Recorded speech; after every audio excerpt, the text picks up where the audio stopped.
All right, top 10 list. And you know what? I want to be clear. So I'm going to do the top 10 Aaron Rodgers most devastating losses. But I want to be very clear in that this is not intended to dunk on Aaron Rodgers. I'm going to make a Tom Brady one as well. Might be out already, or if it's not, it's going to be out soon. So this is more of just, I think, a fun exercise. I'm kind of talking about the history of a great quarterback who's been in the league for a while and made the playoffs a lot. So you're going to have some devastating losses. So I just thought it'd be a fun list. Let's get into it, starting with number 10. Number 10 is the Conference Championship game loss to the Falcons in 2016. Now, the loss itself isn't really that devastating, I don't think. The Packers were underdogs in that game, and I feel like as that game progressed, you kind of just felt like, yeah, this Green Bay team never really had a chance against Atlanta, who was just so red hot at the time. But you had a chance to go to the Super Bowl, and that was such a great run with Aaron Rodgers. You know, he had so many great moments that season. I believe he had multiple Hail Marys in that season. So, it was a great run, and it could have been just an ultimate, legacy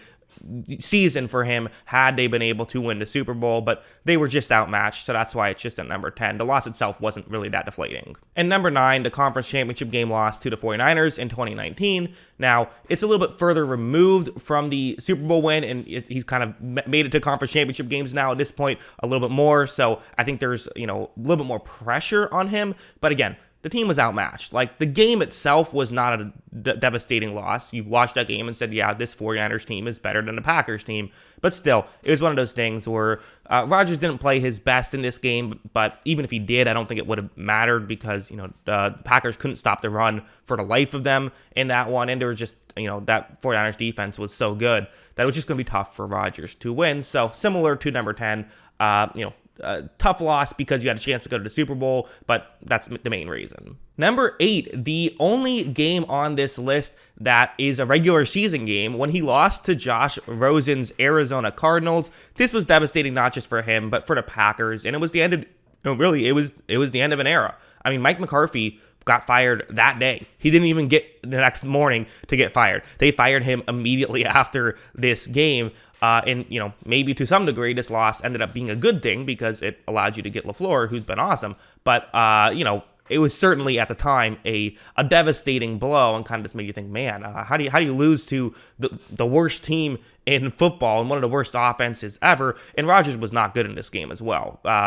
Yards per attempt under 5. I remember there was a narrative out that Rodgers threw this game to get rid of Mike McCarthy. That was a legitimate narrative that existed. So definitely, again, not saying that it was the end-all, be-all, but that was a tough one at the time. Number 7, and this one, the wildcard loss to the Cardinals. Remember, so going from a game where Rodgers was not great in to a game that Rodgers was amazing in and still lost. And there's going to be a couple of those on this list as well, of ones where he did everything he could do.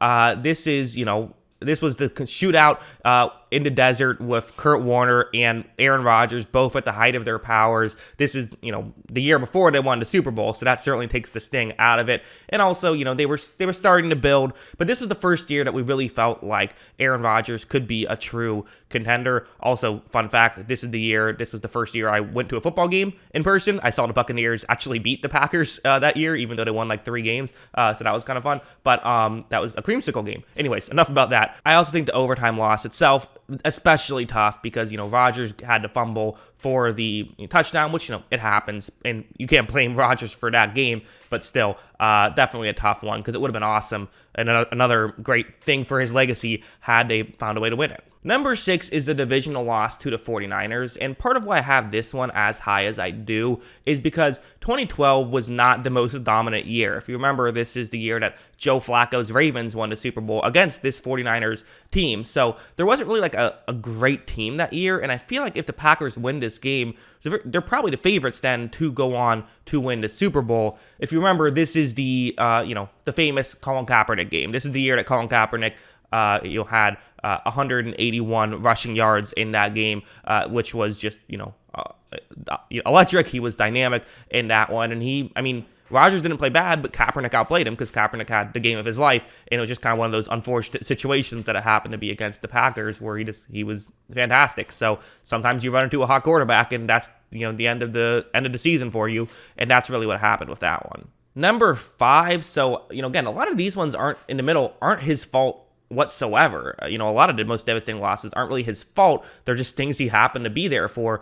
But this one was actually the opposite. This one was one where it was only his fault that the devastating loss happened in the first place because of the amazing stuff he did in the final couple of minutes to allow the Packers to just tie this game. This was the famous 2 Hail Marys in one drive game where he had, the 4th and 20 throwing out of the back of his end zone to Jeff Janis, and then the touchdown to Jeff Janis to tie the game, send it to overtime, where Larry Fitzmagic, that's a different player. Larry Fitzgerald Magic is what I was trying to say.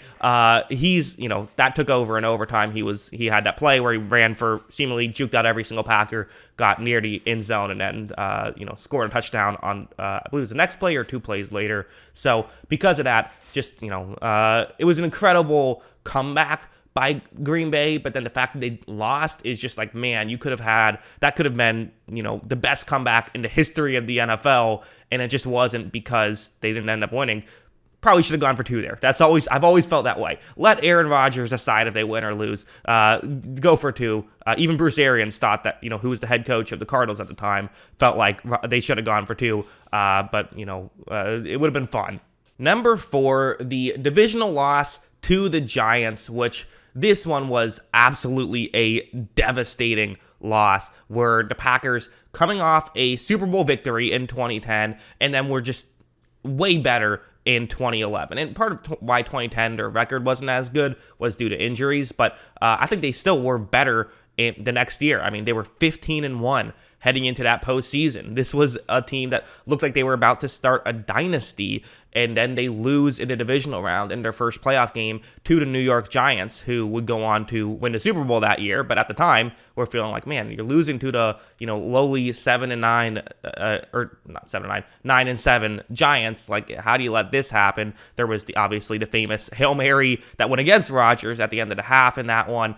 Eli was incredible that entire postseason run, and Rodgers wasn't great. I mean, his passer rating was 78.5 in that one, so at least the results were not great, which is, another disappointment for the Packers. So this one definitely up there, number 4. I feel like we're getting into the real, heartbreakers at this point. Next up, we have the divisional loss to the 49ers that we just saw. The most recent game we've seen Aaron Rodgers play in, the divisional round loss to the 49ers, were, again, Packers favorites to win the Super Bowl, have the 1 seed in the NFC, and it's considered a weak year. There's not considered to be another really dominant team in the league at this point. So we're feeling like the Packers are going to coast to a Super Bowl, only to get completely shut down after a first drive touchdown to only score 3 points the rest of the game against the 49ers. And I think unlike a lot of these where it's like, okay, you could put some of the blame on the Giants' loss on Rodgers if you want to. I think that's fair. But a lot of these, the loss to the Cardinals both times were certainly not his fault. He was amazing in those. Some of the earlier losses to the 49ers were not his fault. I don't think so. A lot of these weren't his fault. This one, at least he played a major role. Listen, the block, the punt, the touchdown was obviously a factor, but he was not good in this game. And he had an opportunity to hit Allen Lazard late and just missed the read, threw it in the double coverage instead to Adams. So this one's devastating from Rodgers' perspective, not just with the loss, but he actually deserved a lot of the blame for it. And while I do think that sometimes the Rodgers playoff choker narrative is overrated, I think this one was one where it was warranted.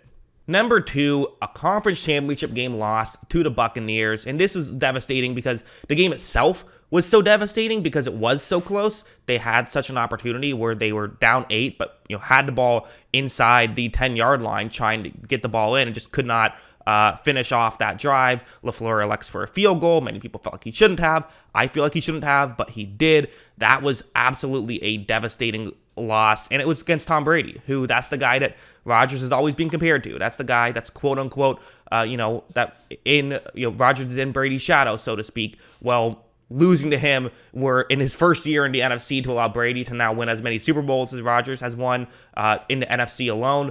That was absolutely devastating. And number one, of course, this is number one. There's no question. The Conference Championship game meltdown against the Seattle Seahawks in 2014, one of the most unbelievable losses of all time, I think. I mean, the fact that they were not able to pull off a victory there when they had the game won. Russell Wilson at one point, I believe in the fourth quarter, had as many interceptions as completions, and somehow they managed to, Brandon Bostic the ball away. Obviously, Brandon Bostic had that mistake. Mike McCarthy being unwilling to put the ball in Aaron Rodgers' hands at all down the stretch. Like, why not let Aaron Rodgers try to make something happen? Many people forget the Seahawks didn't tie the game in regulation. They took the lead in regulation at the end there. Rodgers actually drove down the field despite being injured to let them kick a game-winning field goal to tie the game up. Like, this game was, you could maybe blame Rodgers for not being able to get too much going early on in the game, but at the same time, it's the Legion of Boom. Like, that's just kind of what they do to you.